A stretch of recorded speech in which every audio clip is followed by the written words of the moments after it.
Hi guys, this is Rahmat from Best Gaming Settings. Welcome back, and if this is the first time to our channel, please subscribe and hit the bell icon for more updates. Today I'll discuss about Mordhau Shield Complete Guide. A lot of Mordhau players dread the appearance of a shield. It can break up even the most well-planned attack on an enemy if used by them correctly. At the moment, far too many players who use shield don't know how to properly use them. As a way to block attacks, newcomers often flock to the Mordhau shield like it can save them from any attack. Whether it's used effectively or without any skill or thoughts, the shield often annoying to other players. They're also fair unique to compare with other Battle Royale. You won't find an equivalent in Fortnite or PUBG. In most people's hands, shields are an annoyance that doesn't seem to have much value. However, Mordhau shields are actually quite a powerful part of the melee combat. Ignoring them entirely will stop you from accessing some of the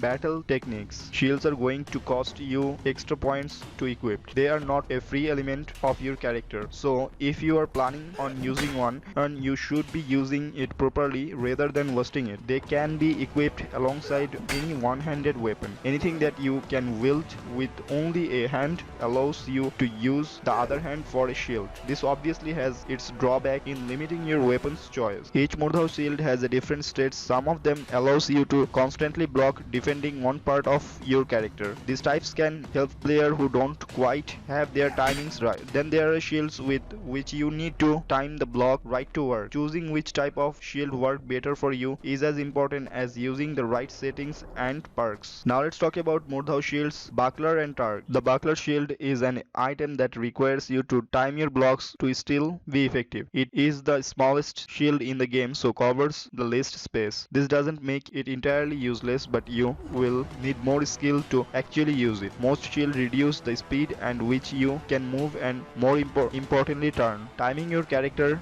mode is vital for more advanced combat like dragging, but a shield slow your turning down and can make it hard to fight. Since this shield is so small, it has the smallest impact on your turning. Using any weapons to block or parry an attack will drain your stamina depending on which weapon you block. A buckler shield has the smallest impact on your stamina through blocking. With this and its mobility bonuses, it can be very useful in combat. If you time your blocks quickly, you can minimize your loss of stamina without giving up much mobility. However, if you are bothering to do all of this timing, then surely you could just be using a weapon. That's the trade-off with this shield. The Targ is essentially a watered-down version of the buckler. The Targ does have a lower cost that reflects this, but it doesn't have much else going for it. It is large but only slightly. This increases its negative effect on your movement and stamina, but it is not bigger enough to actually warrant this loss. You are still going to need exact timing to get it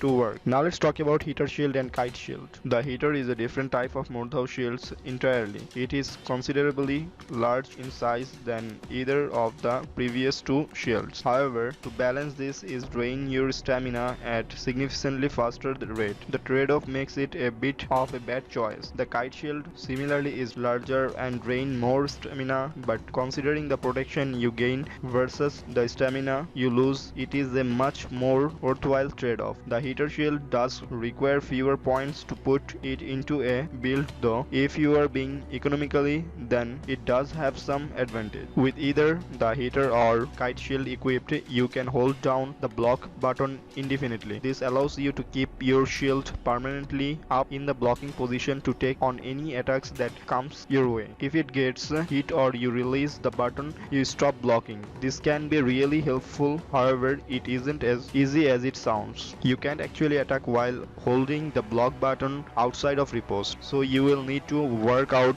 the timing of blocking your shield long enough to attack. If you plan on dueling with a shield, it can take some time to adjust to this, but with a bit of practice you should become adept at remaining constantly blocking while automatically dropping your block when you need to attack. The kite shield is probably the most effective options in the game. If you can master the timing behind it, then it will become a very effective use of stamina. If you are finding the more complicated aspects of dueling difficult to get your head around, switching to a character class with a shield might be the change you need. Now let's take a look at the overview of Mordhau shields. Here I shared an screenshot. Please take a look.